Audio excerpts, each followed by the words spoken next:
Steps back, breaks the ankle of Paul George, and drills the three to tie it with the country watching. And fans, due to unforeseen circumstances, the game tonight has been postponed. This has been declared a pandemic that it's virtually impossible to contain it. The NBA is suspending the season. The NBA has been on pause for more than 3 months, but by the end of July, the quest for the Larry O'Brien Trophy will be back in business. Paul George. As excitement builds for that return, and we get closer to eventually crowning a most unusual of champions, you're going to hear a lot of discussion, debate, and social media banter about asterisks. At some point, you're going to hear someone arguing that this year's NBA champions will be illegitimate. Should there be an asterisk next to the 2020 NBA champion? An asterisk champion. Asterisk champion. But that makes about as much sense as practice did to Allen Iverson. I mean, how silly is that? What are we talking about?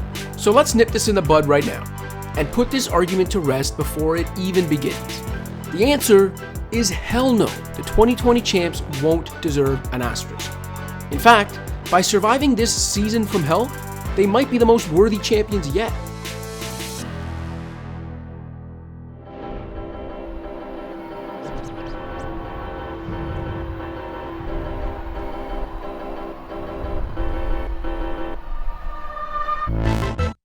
In general, the whole concept of asterisk champions comes up way too often in pro sports, and it's usually both foolish and ridiculous, unless you're talking about the Astros. Asterisk the hell out of those cheaters and take those rings back right now. Anyone who's won a championship at almost any level of sports can tell you that to win it all, you need an almost unbelievable laundry list of things to break your way. Even in the NBA, where the very nature of basketball makes it so that top-tier talent can impact the game like no other sport, championship teams still need all the stars to align for them. A bounce, or 4, here and there. Simmons, is this the dagger? A perfectly timed injury for your opponent. And Kyrie Irving is hurt, limping up the floor. A heroic return for one of your own stars. A questionable suspension. Knocked hard by Ori and foul. There's a reason only 12 different franchises have won a title over the last 40 years.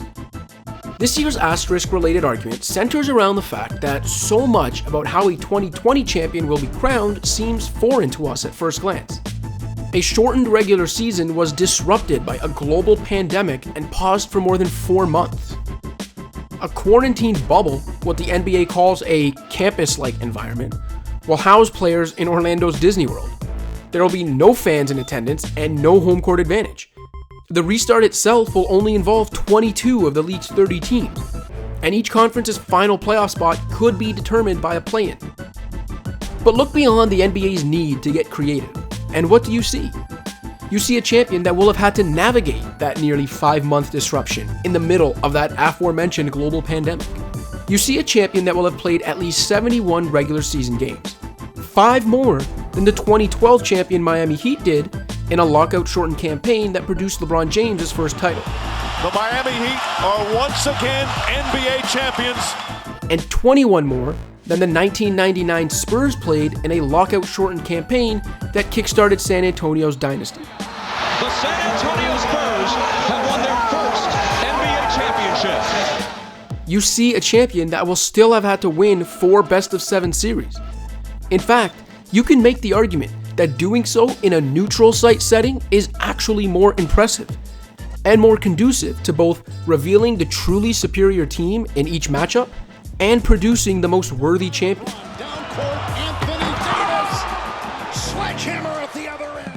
There are some obvious caveats. If a 9th place team wins the play-in and then somehow rides that momentum to the most unlikely championship in NBA history, it will... Alright, what are we even doing here? This is the NBA, that's literally never gonna happen. The obvious caveat to a no asterisk 2020 champion lies in the NBA's worst case scenario. A superstar contracting the virus, or even worse, a full-on outbreak that sidelines half a team, maybe more. Injuries are part of the game, and part of sports in general, which is why you'll never hear me talking asterisks in an average season, no matter how many injuries might pile up. But if the finals, or any playoff series involving a true contender for that matter, turns on account of an impact player contracting the same virus that shut down the league in the first place, well, that's a little different. Remember, the plan right now is for the league to play on while any player that tests COVID positive is quarantined for at least 7 days. That may not sound like much, but in a 2-week playoff series, that could be season altering. For some, even franchise altering. But that's the only way I'll accept even the vague mention of a 2020 asterisk. Because other than that worst case scenario, there's simply no reason to discount this year's eventual champions, who will have survived a hell of a lot more than your average victors. Halfway through our fourth quarter, and oh my goodness, he's inhuman! The 2020 NBA champions will be the most unique in history, but they sure as hell won't be lost to history. And they'll be no less worthy than the 73 champions who came before them. So, an asterisk for this year's champs? I think Bishop Bullwinkle said it best.